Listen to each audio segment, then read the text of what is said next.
All right, hey everyone, my name is Kai and I am here to present to you part one of our iClone webinar series from A to Z, creating an iClone scene. We're going to be covering a lot of stuff in this series. We already had day one, the first run through of day one. We had that last Thursday, but there seemed to be too many attendees, so we're repeating it again today. For those of you who weren't able to catch it the last time, we have another repeat offering of day one here. So we're going to talk about the outline in just a moment here, but before we get into that, I wanted to mention as well that we are recording this session here, so if you have any questions or I go through anything too quickly for you, feel free to check your email. There's going to be a link sent out to you that'll provide the run through, the YouTube link and everything like that.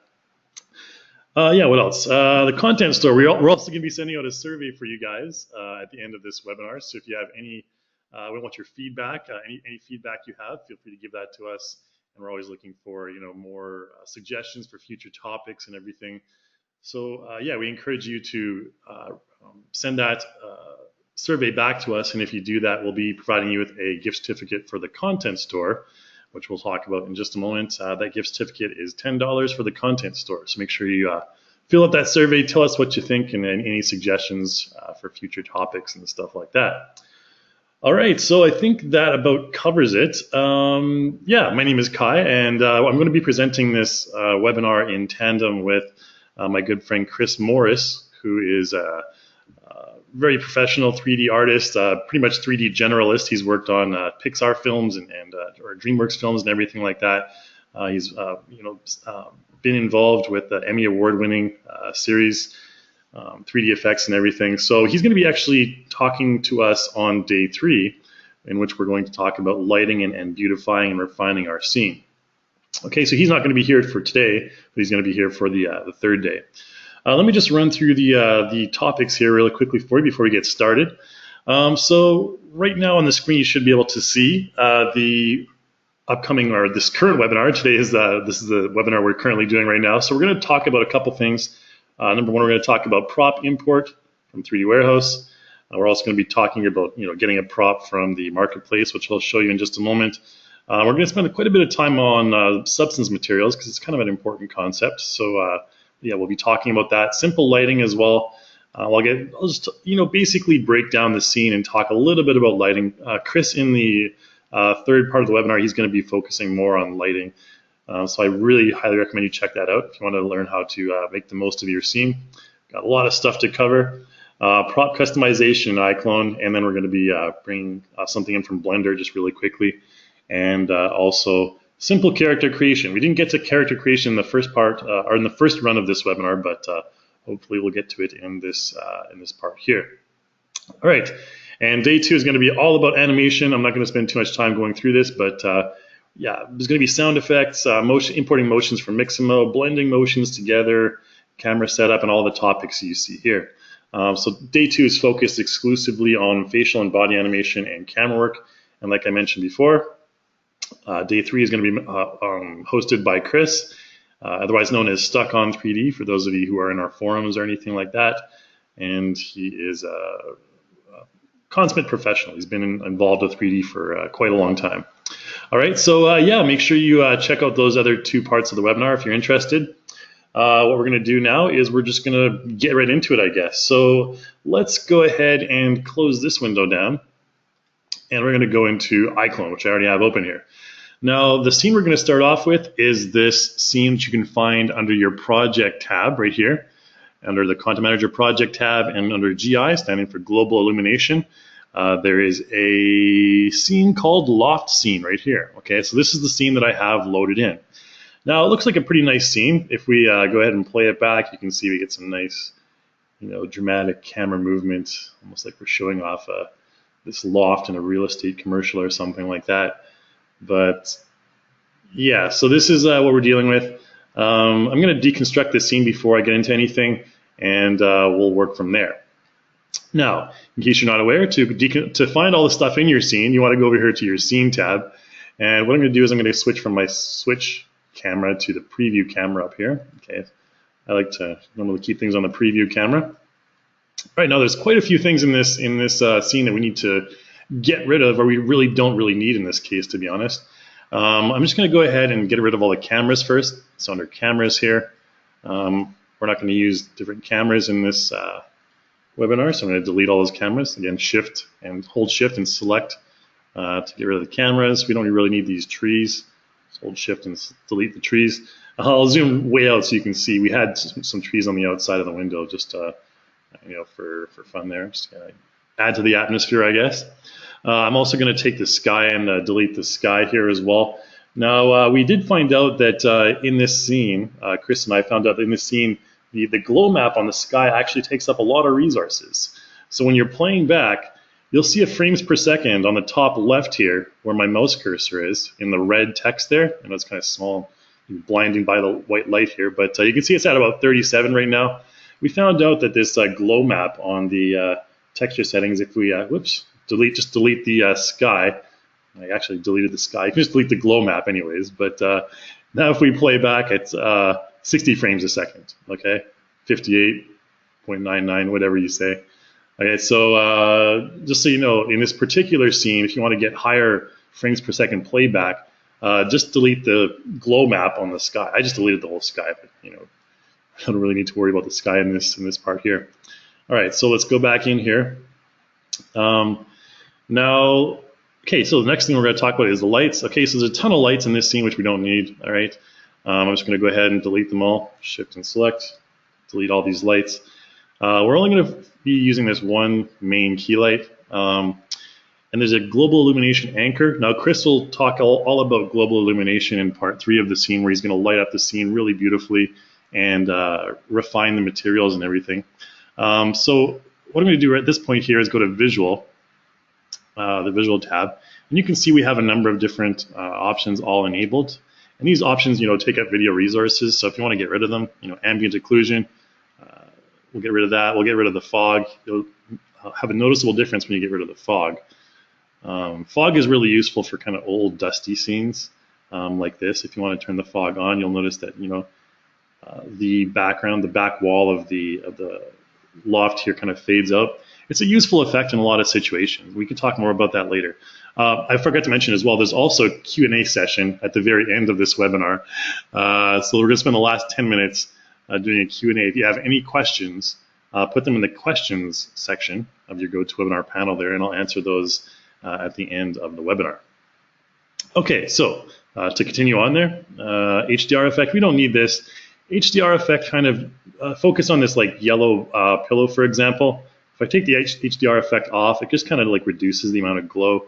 Now you can increase the bloom scale and all this stuff. We're not going to worry about that in this webinar, but since we have a lot to get through here, so all we're going to do is disable the HDR effect. I'm going to disable the IBL. IBL is used for like kind of ambient lighting around your scene, so I'm going to just deactivate that and take the fog off there as well. Okay, so now what we should have in our scene is just one single light. But you can notice that if we go to our scene manager and we just open up our one single light here, or if we turn off the one single light, our scene is kind of still lit. The lighting over there is from different props, and I'll show you that in just a moment. And I also want to go ahead and turn off the global illumination up here as well. So I want to click up here, disable global illumination, okay? And that gets rid of that GI anchor there. So turning off the key light, it'll look like this. So you're probably wondering, why doesn't the scene completely pitch black if we have no lights? Well, that's because we can go to Visual here, and in our lighting section up here at the very top, you'll see there's an ambient light color. Now it looks black, but it's actually not pitch black. So if you actually take that and change it to pitch black, just like this, you're going to get a pitch black scene like this, okay? Only the light on the table is in the background. So that's very, very small difference in the actual shade, but a huge difference on your actual scene. So we can just Control Z and undo that. And these lights over here on this scene here. Now, if you're having trouble selecting stuff in your scene, you can go to your Scene tab here and notice that everything in this scene is actually under this scene prop, the scene dummy prop, really. And you can make everything invisible like this by making the scene invisible, okay? And just like this, we'll zoom out, and you can see we only have the walls separate. So this section is the walls right here, and then everything in the scene is child of this parent dummy object scene. We'll talk a little bit about dummy objects in part 2 of this tutorial when we talk about animation.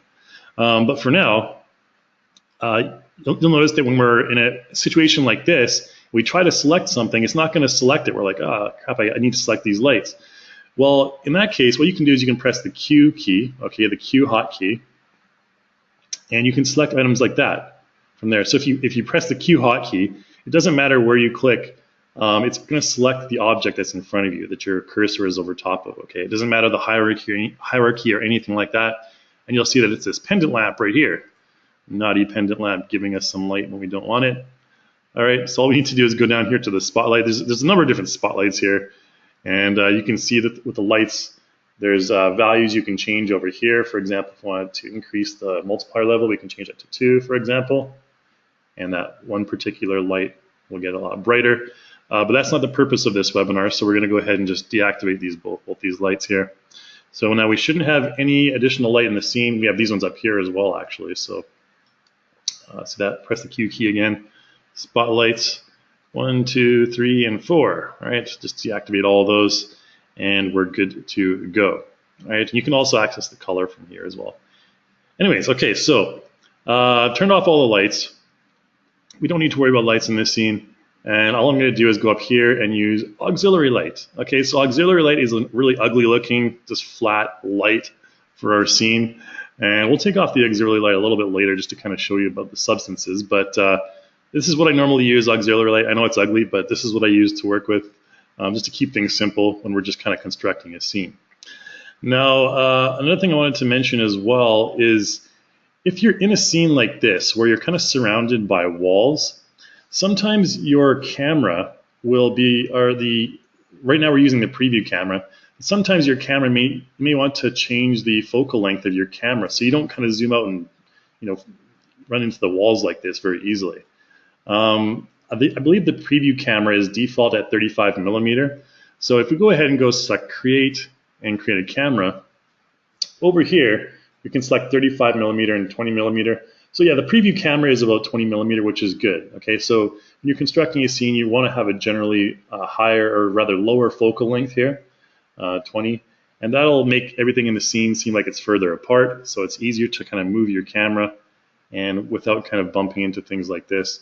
Whereas if I change this to let's say 105 millimeters, for example, everything in the scene will seem really close together, and if I zoom out, boom, we're already behind the wall. So it's really useful when you're doing an interior scene to kind of keep the camera focal length really low. And there you go, okay? So the preview camera is normally good for this. Just kind of wanted to show you the difference in case you're using an actual camera for navigating, okay? The way I navigate as well, I hold the Alt key and both mouse buttons to zoom out. That's my preferred way to zoom in and out. Hold Alt and both buttons here. Let's just select this stupid camera and delete it. Okay, and if you hold Alt and Shift and both mouse buttons, you can zoom out and in really fast like this. If you're in a huge scene, hold Alt and Shift, and you can zoom in and out really fast, just like that. Okay, and again, holding Alt, right mouse button, will pan around like this. Holding Alt, left mouse button, will dolly from side to side or truck from up and down like this. Okay. Basic camera movement, okay, and you can review this at a later date if you want, but I don't want to spend too much time on the camera movement. What we're going to talk about now is we're going to, since we've kind of deconstructed the scene pretty much, what we're going to do now is we're going to export a certain thing. We're going to kind of rearrange the scene here. I'm going to take the walls off actually. So go up here into the walls and just make the walls invisible, okay. And I'm going to rearrange this scene a little bit. So I'm going to press the Q hotkey again, select my shelf here. I like an open concept, so I'm going to delete that shelf and so we can open up the rest of the room here. I feel like I'm on the Home and Garden network or something. What I'm going to do is I'm going to select this section, this dining table over here. You can see this dining table consists of candles, teapots, plates, and everything. All right. So I'm just going to go ahead and press the W hotkey and bring everything over here to right behind my sofa. And I'm going to press the E hotkey to bring up the rotation gizmo. And notice that when I rotate, you'll see at the right here, the Z value and the transform section here is changing. So if I want to kind of get that at a right angle, I can just basically enter in a value of 90 here. Just make sure it's at a right angle exactly. All right, and we have all these things separately. So we also have these dining chairs that are separate. And I can press the W hotkey to bring up my movement gizmo. E is for rotation, R is for scale. We'll talk more about that a little bit later on. But so we can select the dining chairs, for example, and move those around separately. But unfortunately, our dining chairs themselves, you can't go into each individual chair. So say, for example, you wanted to take one of these chairs out there. You want to take a chair somewhere else. What we're going to do here is we're actually going to separate the meshes of these chairs in a little program called Blender. So before I do that, I'm going to show you how to export these using FBX, okay, directly from iClone. Now you can also do this using 3D Exchange. If you want, you can select the items right here and just go edit in 3D Exchange and export them to FBX from there. You can also go up here to File and Export to FBX. This method is normally used for characters, but you can use it for props too. And I'm going to use it for props in this case. And the reason is because we have this target tool preset and we have Blender in there. Dun, dun, dun, dun. All right. We don't have to worry about the frames per second. We just select current frame for export range, embed the textures. Now you can delete, or you can activate these options if you want to delete the hidden mesh or whatnot. But it's mainly, again, all this stuff is mainly used for characters. So I'm just going to go ahead and export that. And we'll call it chair set. I'm just going to export to my desktop as an FBX. Okay, and then we can go ahead and open up Blender here, which I have conveniently in my toolbar there. All right, so Blender, we have that cube that normally appears in the middle there. Just select the cube. You can select with your right mouse button and press the X key, and it'll say delete. Press enter to press OK. All right, so now we have a blank scene with except for the cameras and the lamps and everything like that. Let's go up to File and Import. And we're going to import an FBX, and I believe I saved that to my desktop. There you go, chairset.fbx. Bring that in. All right, and not sure where it went. So one more time. Import FBX, chairset, import FBX. Oh, there it is. Okay. So it's a little bit further out. What you can normally do is you can, in 3D Exchange, you can reset the scale and everything like that. You'll notice that the scale is a little bit off with Blender here. We don't need to worry about the scale and everything right now. We can modify that back in iClone or in 3D Exchange. Okay, so what we're going to do is the middle mouse button here will allow you to kind of pan around. You're seeing like this. Holding Shift and the middle mouse button, you can go from side to side. Right, and so let's go ahead and I'm going to just take an overhead view here. You can scroll in and out to zoom in and out, by the way, as well. Okay, so we can right click on these chairs to have these chairs selected. There's a little pivot point in the middle. Okay, we don't need to worry about that right now. I'm going to just mess around in 3D Exchange because 3D Exchange for me is a bit easier than Blender. I find Blender not too intuitive for the commands. You have to know a lot of hotkeys anyways. All right, so what we want to do with Blender here is we want to basically get rid of the three of the chairs and only have one chair. Now, the way we can do that is we can go here, change from object mode to edit mode. You can also use the tab hotkey from object mode to edit mode, okay? All right, so once you do that, you'll notice that we have, you're able to select stuff like this. Now, there's various ways to select in Blender. I'm going to choose a way that is most convenient for me. I'm going to press the Z hotkey to give us wireframe mode as opposed to solid mode, okay? So you can press the Z hotkey again to toggle between wireframe and solid. That's this one right here, okay? Shortcut Z, you'll see there. All right, so this one allows us to just basically hold control. And let's just pan a little bit over more like this. I'm going to hold control and left click. And this brings up our lasso option. So left click and drag. I'm going to select, whoops, we need to actually right click over here first, somewhere else. There we go. Okay, so we need to right click somewhere else on the scene so we don't have everything selected, because before we had everything selected. And then let's do it again. So tab and Z. Okay, and then I'm going to press control, click and drag again. Same thing. Just select all this nonsense here and press delete. And just delete all the vertices. That should have worked. I believe we are in edit mode, right? Okay.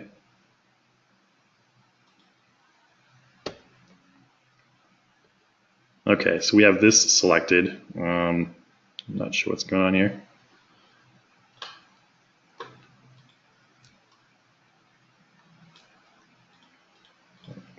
Goodness. All right, let's start from scratch. Select everything here and edit mode, tab over to edit mode, Z, and let's control, select all this stuff.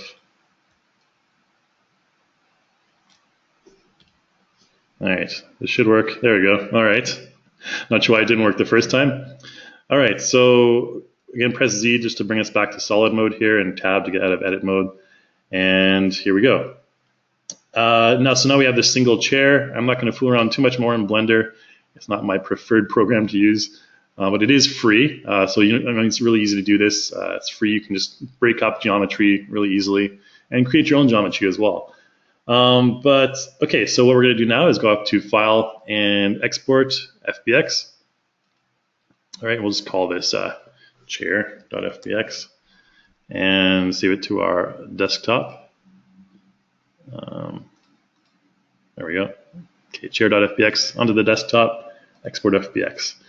All right, so then we should have an FBX, chair.fbx, on our desktop here. And I'm just going to load up 3D Exchange because we're going to import that into 3D Exchange here. We have to go through things a little bit faster here since we need to get to the character creation as well. All right, so I'm just going to go ahead and file and import, or not file import, that's Blender. Let's just go ahead and file open from the desktop here and chair.fbx. Okay. Now the scale and position of this is going to be way off, like I mentioned. I'll just press OK. Don't worry about this. Now you'll notice that here's our chair, but it's really, really, really big. I don't know if you can tell, but the chair is really, really, really big. If we go ahead and zoom in, let's just make our chair invisible for now. And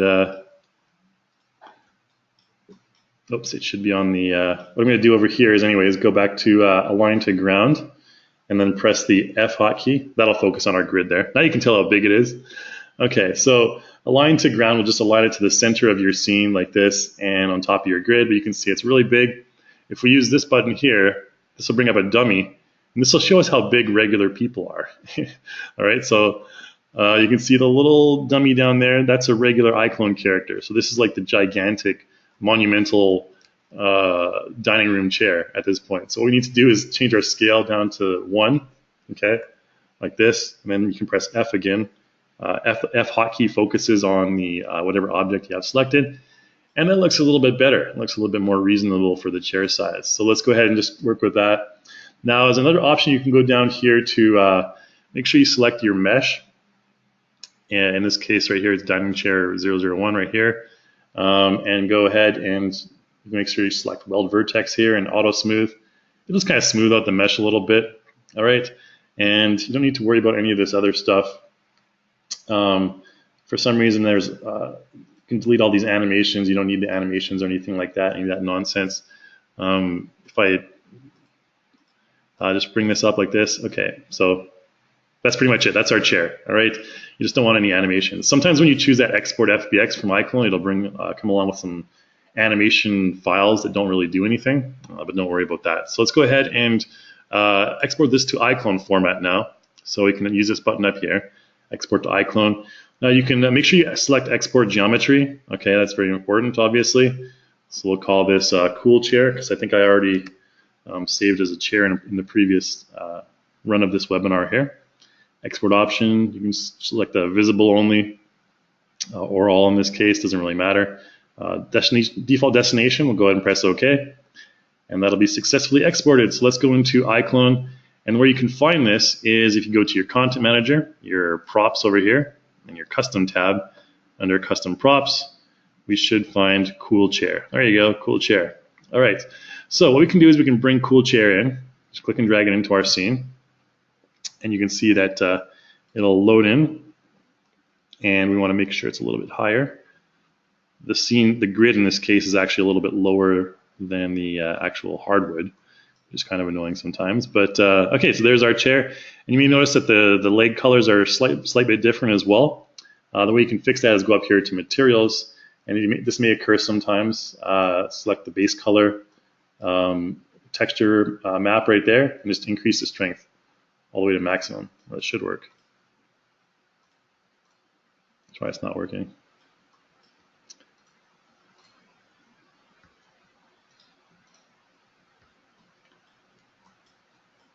Interesting.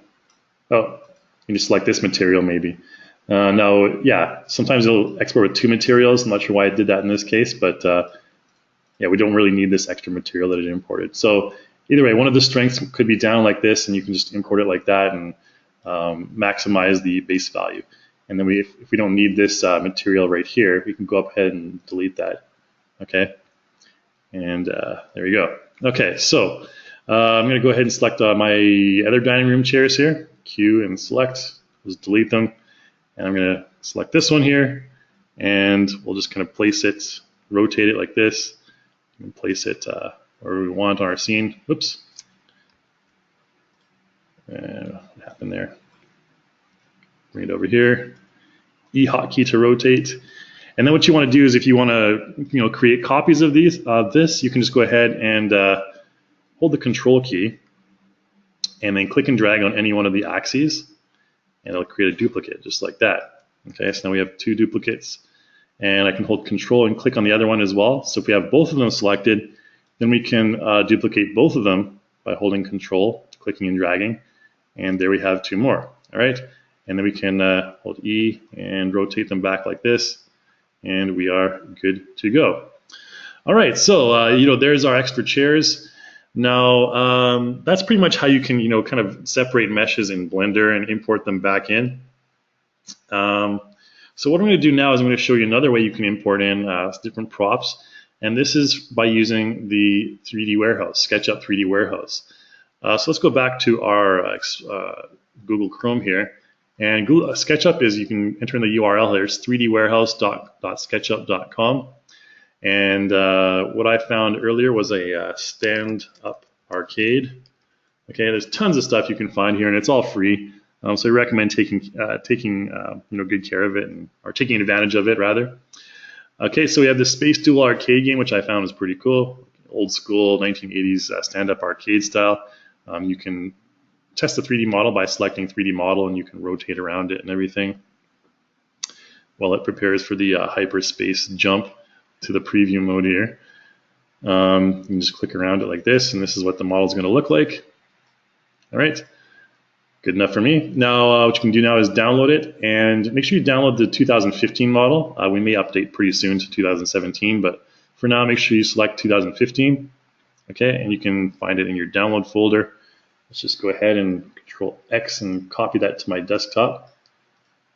Just kind of keep things simple here. Okay, so there's Arcade Space Duel, and we're going to go into 3D Exchange now because we want to bring in this FBX. So File, Open, and we have Arcade Space Duel right here. Boom. All right, so not too bad, but you may find that there's a lot. Some SketchUp files contain a lot of different faces over here for the geometry. You can go one by one and try and figure out what is what here. For example, this one is the little keypad there on the left, the texture for the keypad. All right, but sometimes they'll have a lot of redundant materials where they have a separate mesh that contains a completely separate texture. For example, the right side and the left side of this arcade are exactly the same. Now they use actually different textures, unfortunately in this case, because they have different faces in the SketchUp file. So what you can do is you can go up here and just select your overall mesh right here, the top one, and there's an option for merge identical.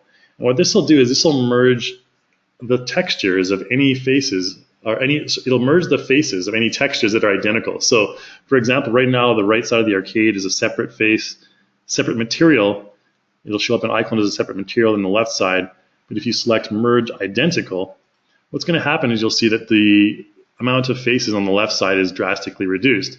And this makes it simpler in iClone, and I'll show you in just a moment when you're kind of trying to assign different textures and you're trying to figure out what's what. All right, so let's go ahead and just export this to iClone once we've done that. Okay, and same process, we'll just call it, Cool Arcade, okay? And it's like visible only or all, doesn't really matter in this case. And we'll export to the default destination, okay. All right, so that's all we're doing in 3D Exchange. Get out of here. All right, we'll close that down. And then in iClone, we'll find under custom props, Cool Arcade. There you go. All right, so Cool Arcade, we'll just throw that in and place it over here, maybe beside the window somewhere.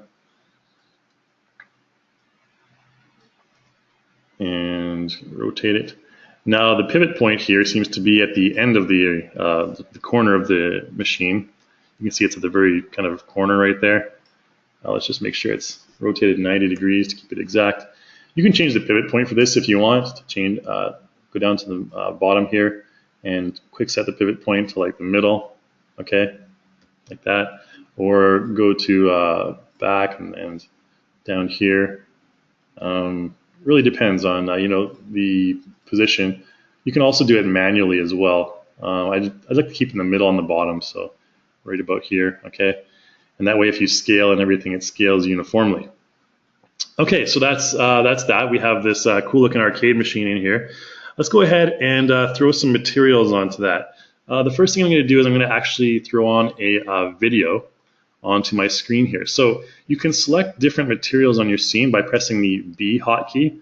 Once you have the object selected, press the B hotkey, and that'll bring up a little eyedropper tool. You can also go up here to materials, and here you can see all the different materials that we have, each one for each different face of our object.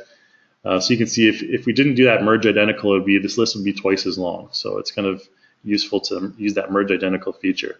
So if I press the B hotkey and select, you'll see that this, in fact, here, screen front side in brackets here, this is the material for our screen, right? And you can test that out if you want by, changing the diffuse color into like red or something like that. There you go, right? But we don't want to do that. We want to keep it white at this time. Okay, and what I want to do is just throw on a video in my base color channel. All right, so I'm just going to double click in the base color channel. And let's go to, oh yeah, here's the video right here, okay? So it's just a video, random video that I found on my YouTube channel, okay? And you can see that when I load it up, it's really looks strange. If we press play, you'll notice that, yeah, there's way too many grids. The video is repeated and repeated along the grid there. So what you want to do in this case is you want to go down here to your UV settings. You want to make sure you select Affect All Channels in most of these cases anyways. And we'll change our tiling to, I think it was 0.05 and 0.05. So you can see it's really tiled. And there you go. So there's pretty much the video right there. If I play back, we'll see it. And yeah, we should be good to go. And you can also, change the offset like this using these U and V values right here, parameters. I think we're a little bit too high on the V, the vertical axis right here. So we'll just throw that down. Oh, and one thing I forgot to mention as well is when you're doing this, make sure you're at frame 1. I'm at frame 350 right now. Any parameter that has green text is going to be, it means it can be animated. Okay, so what's going to happen right now is our video is actually going to move up and down from frame 0 to frame 350. You can see it kind of moving up there and moving down. Now, we can fix that pretty easily by pressing F3 going into the timeline. Didn't really want to get into this too much, but we can go into materials here, and there's a section in materials called texture UV. All right, and you'll see the texture UV channel. I can hold Alt and scroll my mouse button, by the way, to zoom out. Holding Alt and scrolling the mouse button. So in the texture UV channel, there's a culprit right there. We'll just click and drag it to the beginning, okay? And so then it'll be consistent throughout the entire video. Okay, so you can click and drag up there to play back through the video. Cool, okay, so that's the how we can just throw video on there as well. mean, if you want, you can throw a glow map on there as well. But basically, Chris is going to later talk about in part 3 of this webinar. Chris is going to talk about adding glow maps and using global illumination, because basically you can use this video as a light source, okay, which is pretty cool. And if all the other lights in your scene were turned off, this video screen would actually glow with global illumination light. All right. So we'll talk about that in the third part of this webinar. I'm just going to delete this pool. Whoops, didn't want to do that. Actually deleted the entire thing. Delete this pool texture here. This one. It seems to be on top of our video, so it seems like there's 2 layers to this video. All right, and if we delete that, there we go. Now we have to go back to our color material here, and I think we need to change our diffuse color. Nope, that's not the one.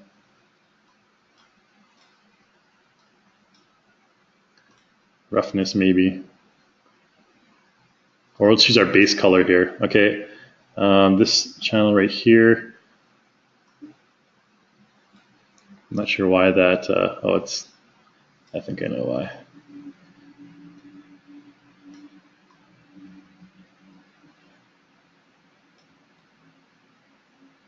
Oh, maybe it's just reflection off the surface.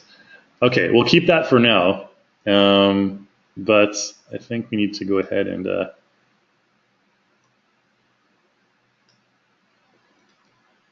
so you always come across situations like this. This didn't happen in the first run through, but I think the screen, the reason why the screen is white there. Oh yeah, our ambient color maybe can be a little bit lower. Oh, a couple of reasons. Ambient color can be lower, and our opacity can be stronger. All right, there we go. Okay, so our opacity was only up to here. So a little bit of troubleshooting there. So now we have this entire screen. All right, we're good to go. All right, sorry about that, folks. All right, so there's our video.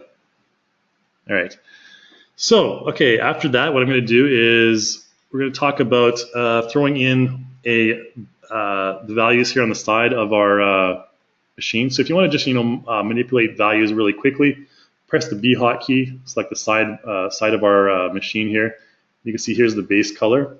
So this is the diffuse channel.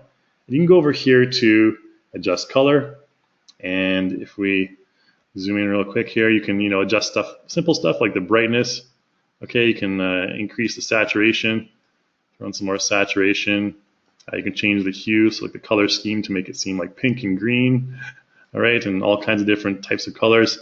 Pretty straightforward stuff. And if you want, you can launch it in Photoshop as well. Once you have it selected, and go over here to launch, and that's going to launch your preferred image editor. And when you first start iClone, it's going to ask you to set your preferred image editor. And what you can do here is, we can just throw in whatever we want. Let's go to our brush, for example, and let's, I think we have, oh, interesting. I have a leaf pattern on my brush here. So I can throw some black leaves on here. Let's change the leaf color. I'm going to hold the Alt key and select this blue color here. And let's throw some leaves on here. Okay, so if we want it to be like a leafy kind of arcade instead, we can go like that and go ahead and press save and save that out. And let's go back into iClone here, and that'll update automatically with the nice kind of leaves we have on the side. But I just kind of want to show you can launch in Photoshop and everything. So I'm going to press Control Z and undo that. We don't want that right now, and we're happy with the way it is. Let's go ahead and close Photoshop for now. Just want to show you that launch feature there. I'm also going to change the hue back to kind of like what it was before. I think this one's a little bit kind of nicer. Anyways, okay, so that's how you can launch in Photoshop. One other thing I wanted to show is the B2M tool. Now this is part of a content pack. You need to purchase this separately, just so you're aware. But it's a very, very useful, very, very awesome tool that I use all the time. Go over here to your media, and under materials, there's a substance super tools pack. Okay, we just released a bunch of tutorials on this, done by yours truly. So there's one here called B2M, this RL-B2M, and what this does is it basically acts like a logarithmics, bitmap to material tool. Okay, so if you click and drag this B2M onto any surface like this this grid here, for example, you'll notice it changes a little bit. Now, what I'm going to do is I'm going to press B first and select that grid. You can see right now we suddenly have the little flames in the bottom left there. If I press Control Z to undo that, basically all we have to start off with is just this base color and metallic and roughness typical maps. Whereas if we click and drag this B2M tool onto there, it's going to generate automatically. It's going to generate the bump map, the roughness map, the AO, and the displacement, and everything like that. If we select displacement, in this case, it's not going to do much. You can kind of pop it out a little bit, but it doesn't really have enough geometry to actually for the displacement texture map to be effective. So you can kind of move it in and out like that. It doesn't really make a difference though. Let's take a closer look at the grid here though. If I go down to our materials here in the substance section, you'll notice that under global, we have depth balance, right? We can increase or decrease that, right? You can see the results right there. We get a little bit more beveling on our little grid there. There's also color, all right? So you can sharpen it, you can change the color and everything. The relief is the normal strength. So if I take this all the way down, notice it gets pretty flat, okay? We can increase the normal strength, and we get a bit more of a bumpy effect on it, all right? Once we increase the normal strength, you can increase the fine details to make the normal map a little bit grittier, and like this to make it seem a bit more like a brushed kind of metal. Medium details as well. So again, you can remove and add all these fine details. Can't really see it too well, too closely in this example, but just as far as I can zoom in there. But yeah, it's really useful for situations like this. Let's try one more example here where I'm going to just throw on some metal onto my surface here. So, yeah, let's actually do that first. So let's go over here to our substance materials and the substance folder. So this one comes embedded with iClone 7, so you should all have this one. There is a metal. I'm just going to throw this metal and throw it onto my machine here so it doesn't look so plasticky, and we have this nice shiny metal here, but you can see it's definitely tiled. You can notice the tiling pattern right here. So we don't want to have that. We want to go up here, and I'm going to press B and select my metallic material there. Let's go ahead and just reduce the tiling. I think this one is like 0.5 maybe. Oh no, 0.05. Okay, so for the tiling, now we have this, simple metallic surface. If you don't want that kind of weird, edgy sort of surface with the stuff all over it, well, you can just go ahead and down here to your down here to the substance materials rather, and change your basic parameters here. Now there's all these ones here that we have. There's advanced parameters. We can take off the age. Take off the metal roughness, okay? So if you take off the metal roughness, it's going to be really, really, really, really shiny, really, really reflective, all right? And just something like this. And we still have that kind of, folding type material on there. So the way we can adjust that is go up here to our bump map. We can get rid of the bump map. But before we do this, we want to bake our substance texture like this. So we can bake it. And we can go over here to our get rid of our bump map if we want. Okay, if we get rid of the bump map, it's going to just look like this, like a brushed metal. You can go to your base color and adjust the strength to kind of get rid of that effect a bit more. And it's already a fairly metallic surface like this. If we want, we can also bake this one. And then once we bake it, then we have this option to adjust the color. Okay, so we can change our hue to something like this, add a bit more saturation there. Okay, then we get a nice kind of greenish hue like that on our surface. And I'm going to actually create a light here so we can see this a little bit better. Create a point light. And where is that? Right here. Okay, so here's our point light, which isn't going to show anything yet because we have auxiliary lighting on. But if I go over and turn off auxiliary lighting, you'll see here the reflectiveness of that surface right there. Okay, so that's pretty cool, and you can adjust the values further as well, but I'm kind of in a rush for time here, so let's kind of skip on to the next thing here. Before I do that, I'm going to go to my substance materials here, substance power 200, or maybe it's in the substance folder here. Nope. Substance power 200 under architecture and street, I believe. There is a stripe one at the bottom here. Stripes, yeah, okay. So stripes, I'm just going to click and drag that onto my panels here. And you can see because they have different diffuse colors, the stripes will be a little bit different there. If you zoom in, you can kind of notice right there. Got a nice little stripe effect there. All right, so there's our kind of cool looking arcade machine. I know we spent a lot of time on that, so let's move on to the next part here. The next one is we're going to go ahead and download something from the City Marketplace. So you can go to city.reallusion.com/marketplace, and here you'll find stuff you can purchase object by object. So you don't have to purchase the entire content pack. In the marketplace, you can purchase objects or props individually. So let's go to 3D content here for iClone, and I'm going to go ahead and just enter in 3D everything. Okay, 3D everything is a guy that a new developer that we've recently had recruited into the marketplace, and interesting. Okay, I'm gonna actually close down Blender here. It seems like maybe there's some video problems. So 3D everything right here. If we search for 3D everything, the thing I'm going to use is 3D everything geek actually. So there's a geek room that has all kinds of your basic bedroom stuff. If I click on it, you'll see all the stuff here, and we can click on these pictures to kind of see. There's TVs, shelves, beds, flags. You can change the flag to whatever flag you want using materials. And there's a kind of cool looking desk in the corner there, and that's the desk that I'm going to use.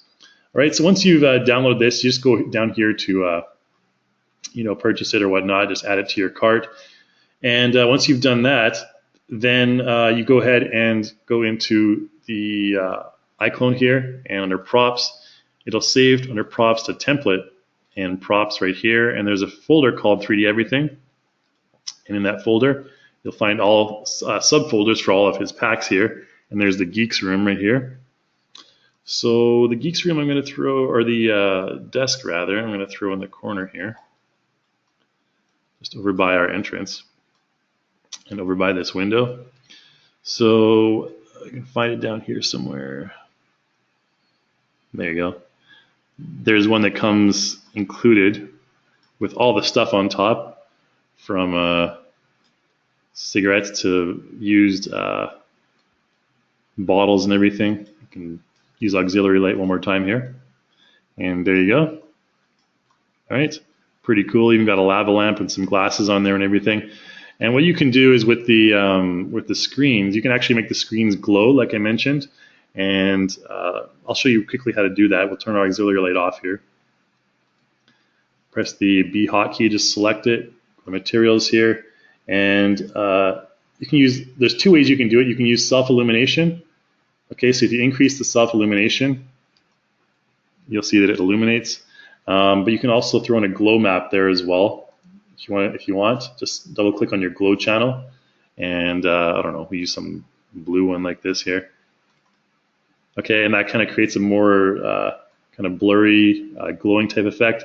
Now it's not going to glow. You don't see any light emitting from it, and that's what Chris is going to talk about in the third part of this webinar series. He's going to talk about how to actually emit light from any object using this process here. I'm just kind of showing you how to make it look nice. We're not going to talk about the actual lighting effects yet. All right, so that's that. Let's go ahead and do one thing really quickly here before we move on to the character creation, and that's going to be creating a prop, a pipe from scratch here. I'm going to go to props, 3D blocks, and pipe, and I'm just going to throw in a kind of industrial pipe into our scene right here. So again, you can use the E hotkey to rotate it. Let's make sure that rotation is at 90 degrees. And then I'm going to go back to my substance materials here, and I'm going to go to, there's a metal, this one here. So just click and drag that onto my pipe, and we get this kind of metallic pipe surface like that, a little bit of discoloration on there. I think there's another one in here somewhere under metals that doesn't have all that stuff.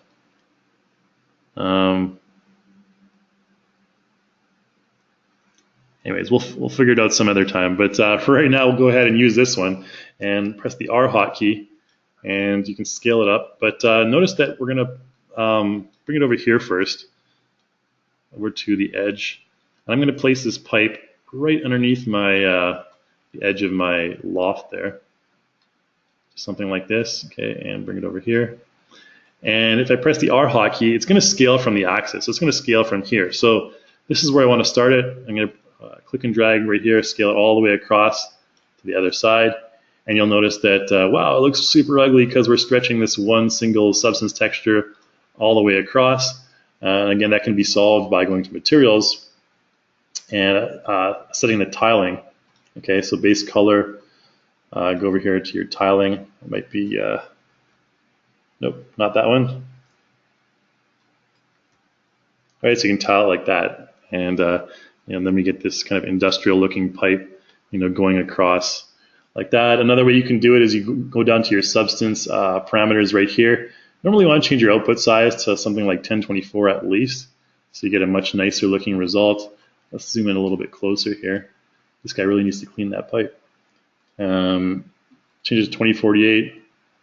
You'll see you get a bit more of a detailed result, whereas if you have 512 by 512, very flat and uninteresting, not realistic at all. So, 2048 by 2048 is kind of generally where what you want to do for the final result. Okay, so that's taken care of. Now,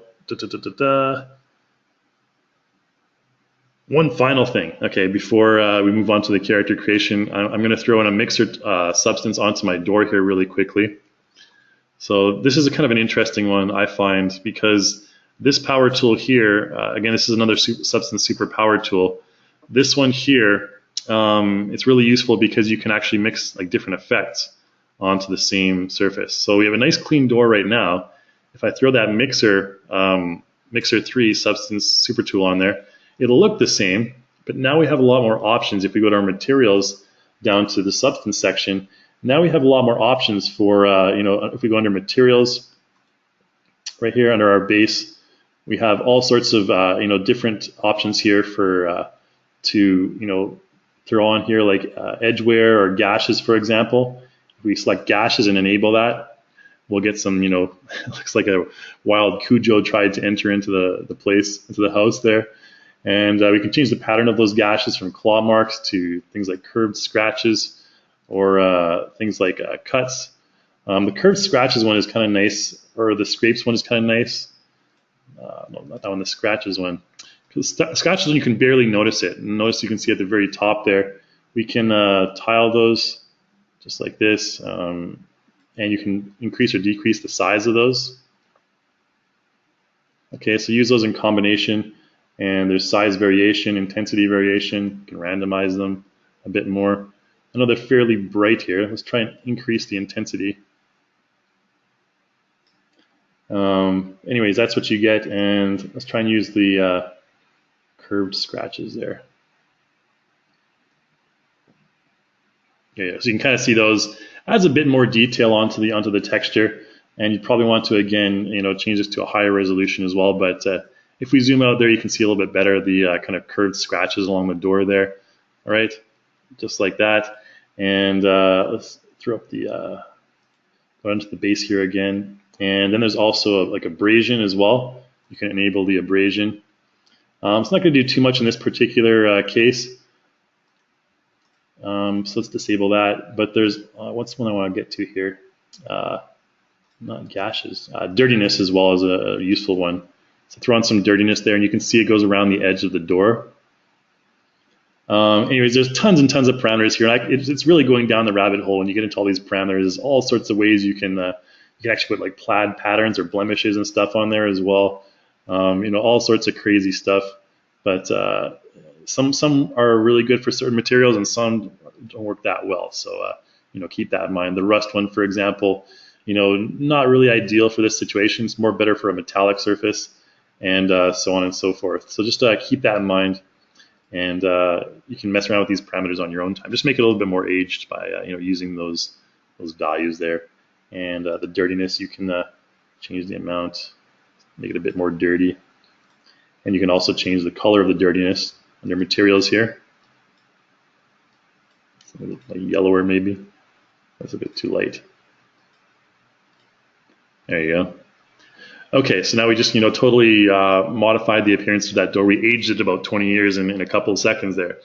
All right, so that's basically what I want to show you for that stuff.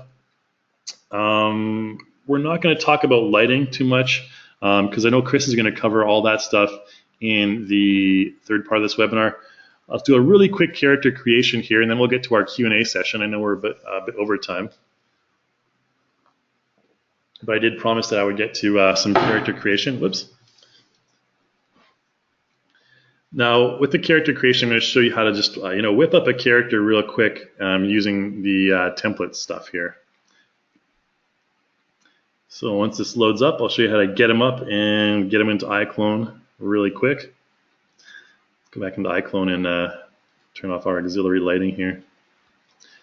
And I'm going to activate our scene light, or our key light rather. There we go. All right, so this is a single light in our scene. I'm going to change the ambient light to a little bit darker. I like to have really high contrast, situations for myself in my scenes.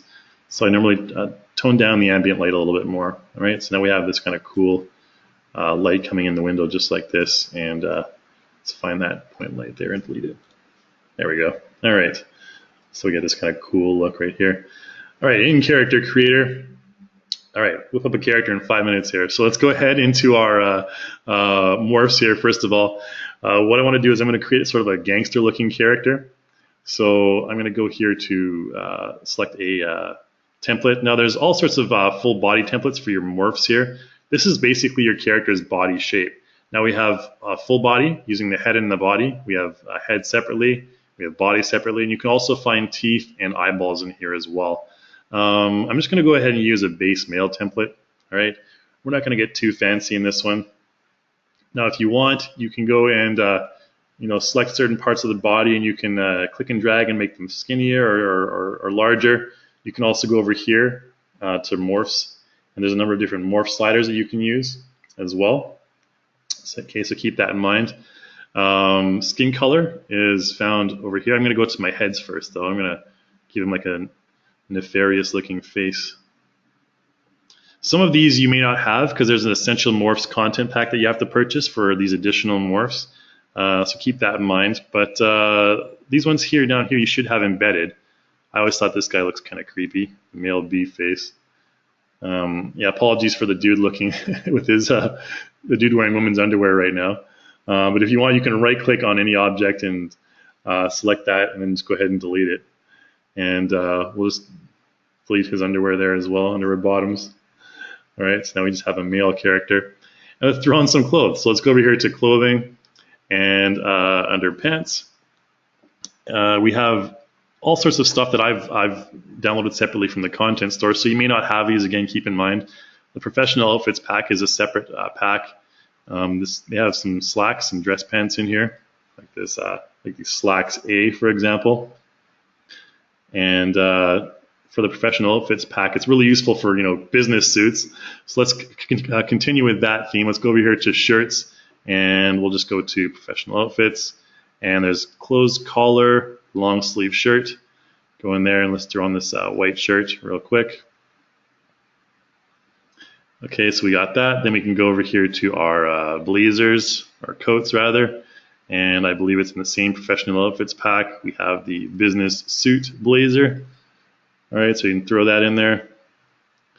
And there's a, we're gonna go to hair, and under hair, under party fun, I believe, this is a separate pack again.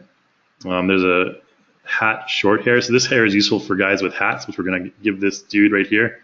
So, really short hair like this. And then for hats, we can go over here to accessories, and in the, I believe it's in the Party Fun pack, over here for the heads, you shall find a, we can give him like a Charlie Chaplin mustache or a bowler hat, or a fedora. In this case, I'll give him a fedora so he looks like an FBI agent from the 1950s or something like that. Trying to protect us against whoever during that time. All right, so we'll just press the R hotkey rather to scale it and just get rid of that part on his face there. And I believe there's a little handlebar mustache we can throw in there as well. Again, this is part of the party fun pack. All right, so now this guy is looking pretty evil. There's a tie you can find under accessories over here, professional outfits. Actually, the ties are found somewhere else, not under professional outfits. I believe they're found under essential clothing. There's a number of different ties that you can find, like party fun, ironically. If not, we can give him a bow tie. No, a bow tie wouldn't fit.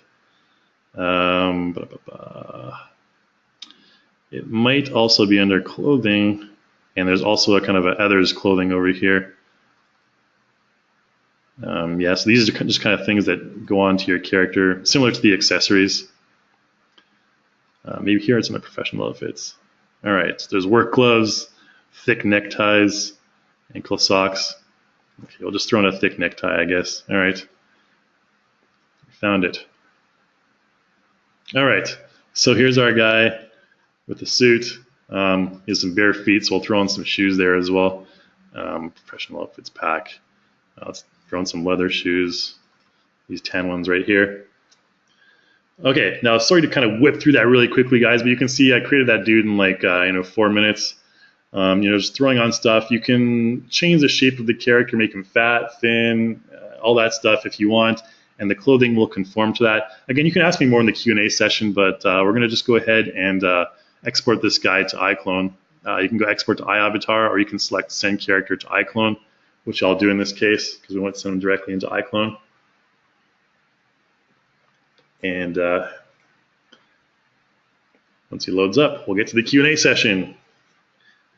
And there he is, way in the back. So we'll get him over here and kind of give him a kind of mysterious lighting situation right here. All right, that looks kind of mysterious enough. Give him a nice pose here. All right, and rotate him so he's kind of facing a bit more towards the window. So he's maybe looking out the window, pensively wondering the meaning of his life. And you also notice here that there's a little bit of light underneath the hat there. I'll get into this. You can go to visual over here and under shadows. Normally you can adjust this by changing the bias of your strength of your shadows there to like -10 or something like that. Or maybe in this case it should be 0. There you go. So we don't want any bias in this case. So there you go. Normally the bias is the way you can adjust that. And yeah, all right, so we'll go from there. All right, so Q&A session. We got through the character creation really quickly, but here we go. All right, so if any questions, make sure you put them in the questions section, and we're gonna get started right away. So we got a bunch already here.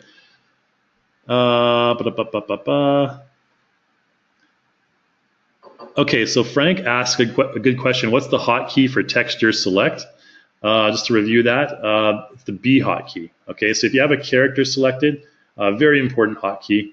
If you have any character, any object selected, go over here to your materials, and you can see right now we currently have the eye selected. You can select it from here, or you can use this little one up here, the pick material. It's also the B hotkey, okay, and just pick, say for example, the skin. And that'll be the head on the character's, the skin on the character's head rather, right here, right? And then we can adjust that if we want. So give him some darker skin, like that, all right? You can modify it this way as well. It's normally recommended you do this in Character Creator as opposed to in iClone, but you can launch it here as well. You can launch the skin texture, and you can add tattoos and stuff like that in Photoshop. You can also do it in Character Creator, but for tattoos, I kind of prefer to do it in Photoshop myself. All right, so hopefully that answers that question there for Frank. Next question is from Gyro. Can you modify these morphs to look like animals? Do I just bring them into Blender and modify the mesh? Good question from Gyro there. Hopefully I'm pronouncing that correctly. You can modify the morphs in Character Creator. Now, there's a number of different morphs that you can purchase from the content store. Like I mentioned before, there's the, under morphs here, there's these essential morphs. These ones here, there's also some separate morphs that you can purchase, and I believe those are under full body. I haven't purchased this pack yet. So they're by Tokamotion, and if you go over here to your sliders, actually I do have some here. So under Tokamotion, Tokamotion is a 3D artist who's created some really interesting morphs for our characters, to kind of transform them. So for example, if I go to the Tokamotion folder here under Actor, these are some full body morphs that you can apply to your character. So like Richie, for example, if I use this, we can really stylize the character by using these sliders right here. You get a much more cartoon-like character. In this case, you'll have to resize the hat accessory, but you can see how we totally just, in one quick slide there, we changed it from a regular, realistic-looking character to a cartoon-like character right here, and the clothing conformed along with it. So no need to change anything really, except for the hat size there. And we can do that by right-clicking, selecting the fedora. We can even just move it up using the W hotkey like this. There you go. Or R hotkey and scale it up a bit more. And you can also edit the mesh individually as well. Okay, so there's our totally stylized character. Again, you can find these in the content store, also in the marketplace as well. Just search for Tokamotion. It's right here, Toko Motion, and you can find these really cool morphs. And you can totally stylize your character. He has some animal ones as well. I don't think I have the animal ones. Oh, maybe I do. Okay, so I have a couple of animal ones. I'll show you really quick. We'll take off the Richie one there. And we have Sammy the cat, for example. Okay, it's not going to look too good in this case. Generally, you want to start from a neutral position. So you'll want to start with a brand new character. And totally neutral. So you want to make sure that all your body sliders are neutral. So go up here to Actor, and then just type in body.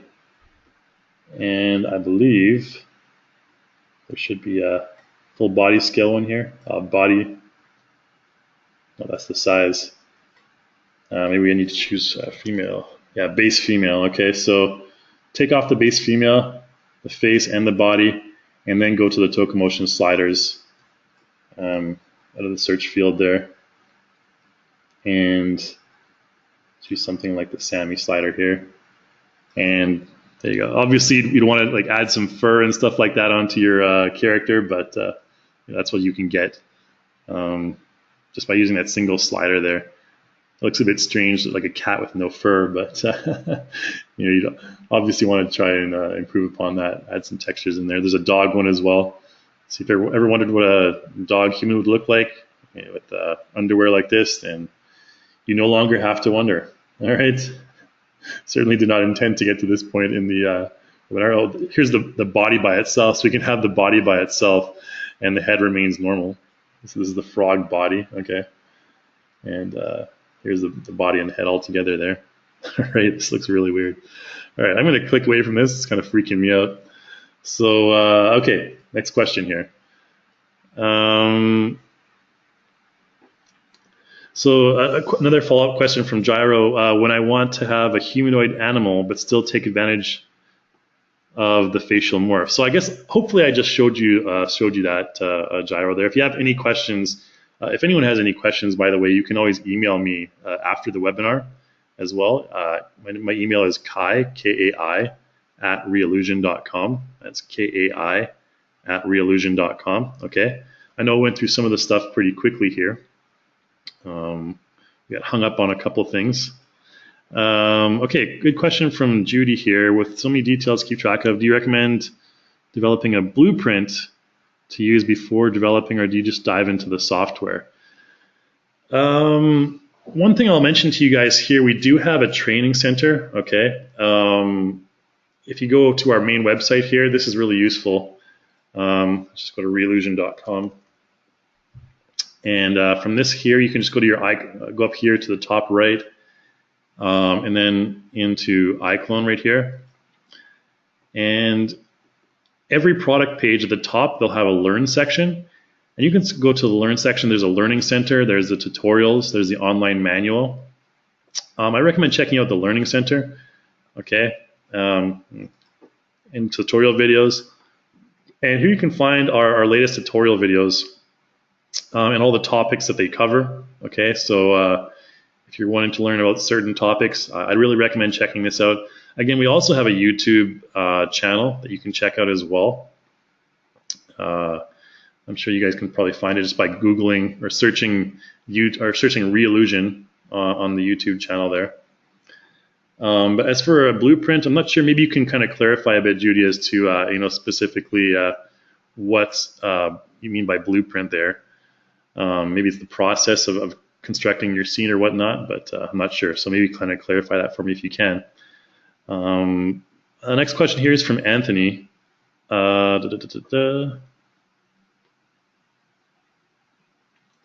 Okay, so this has to do with the facial motion capture that 3D test has been messing around with. Yet we have some new tutorials done by 3D test, which are really awesome, and they kind of show about the facial mocap.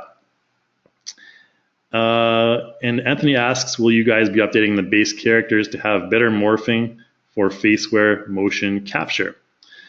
Yes, actually, I had a meeting with him earlier on this afternoon, and we did discuss about there's some different INI files, INI files that you can import or that you can activate, I guess, in the plugin, in the faceware plugin, and those are specifically used for Reallusion characters.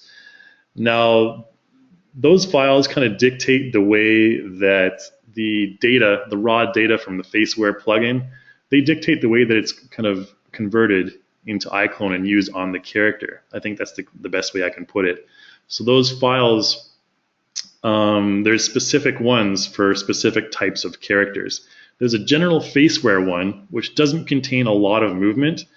I should mention this as well, that we are going to have a webinar on the facial motion capture the middle of this month, I believe, the middle or the end of this month. At the earliest, it would be October 15th, I think, right now. We still haven't set a confirmed date, but I'll be co-hosting that as well, and we'll both be kind of running through the facial capture process. The style of that webinar is going to be a bit more interactive, so we're not going to leave the Q&A till the end. We're kind of going to be taking questions as we go along. So yeah, hopefully you can attend that. We'll be sending out information for that probably next week, I think. All right, so keep your eye on your email, and if you want to learn more about the faceware motion capture for iClone, we'll be sending that out for you guys. All right. Okay, so yeah, Judy kind of went a little bit further on her previous question about the blueprint, talking about the design of your scene. You know, to be honest, I'm more of a trial and error type guy. I kind of just throw things together. If it doesn't work, like Lego, and if it doesn't work, I'll just kind of mess around and until it does work. I don't know that I've ever personally created a blueprint for my scene, because it's just so easy to throw stuff together into iClone. I mean, just throw 4 walls together using basic props, resize them, apply some materials. It's just so easy and fast to do it in iClone. I've never found much use for a blueprint. Now, the caveat being that if you are involved in previs for like motion capture, you need to block your scene for character movements and character positions and all that stuff. So if you're doing that, then I definitely recommend. There is a webinar that we did. Oh gosh, it's probably 4 or 5 months ago now, with Alan Marquez from the UK. You can probably find that on the history of our webinar history. But he has a good system that he uses for blocking out the action in your scene and all that stuff. So that's kind of probably what you're looking for, like the blueprint of previs blocking out your scene and stuff. I think take a look at in our history, the webinar history, and you should be able to find that. All right, so Okay, so another question from Gyro. I haven't been able to run the faceware and perception neuron together when I start when it disconnects the other. Is this possible? We did actually demo both of them running simultaneously at SIGGRAPH in Los Angeles. That was in middle of August or early August there.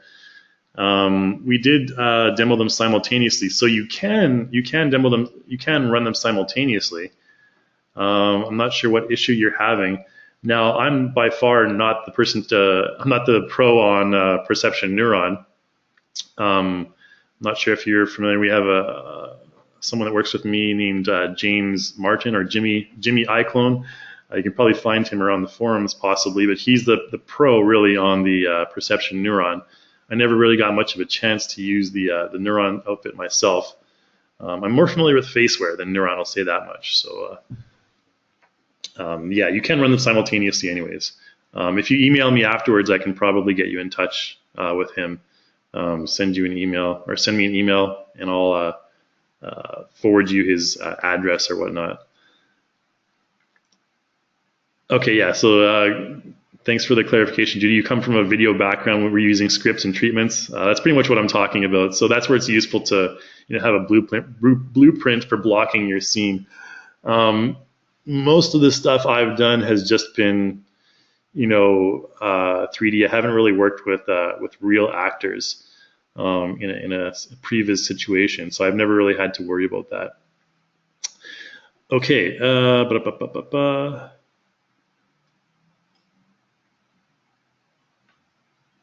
Okay, so Anthony kind of clarifies here about there's a helmet cam and a static camera. Yeah, so those are the INI files, the INI files I'm talking about. There's one for helmet cam, one for static cam, and a general one for faceware. We found that when you use the, I think it's the static camera one, you get much more exaggerated and accurate results for iClone character creator characters. So again, you can email me for more details about that, but I haven't messed around with it too much myself. All right, so yeah, I think we're done. Looks like we're done with the Q&A. No more questions on the roster here. So if you have any more questions, you kind of come up with something later, you can feel free to email me, kai@reallusion.com again, and we're going to be sending out a survey. So make sure you fill out the survey, and we're going to be sending out the $10 gift certificate for you if you fill out that survey for us. Apologies if I went a little bit too fast in this webinar. We had a lot to kind of get through. I know sometimes there's a certain amount of lag when we're doing these broadcasts, so even my mouse movement went a little bit fast. But again, we have recorded this, and we'll be sending you out the link so you can review at your own pace later on. And of course, feel free to get in touch with me personally. All right, yeah, still no more questions, so I think we're good to go. Thanks so much for everyone for attending today. Hopefully you learned a little bit about how to kind of set up your scene, just some basic stuff with substance and character creator and whatnot, and some useful tips along the way. Part 2, like I mentioned, we're going to be covering animation and camera movement. So I've got a couple little interesting tips in the second part as well. And again, Chris is going to be focusing on the scene beautification and making our scene refined and visually appealing in the third part. All right, so I think I'll sign off then. Thanks everyone again for attending. I'll see you in the next video, next webinar.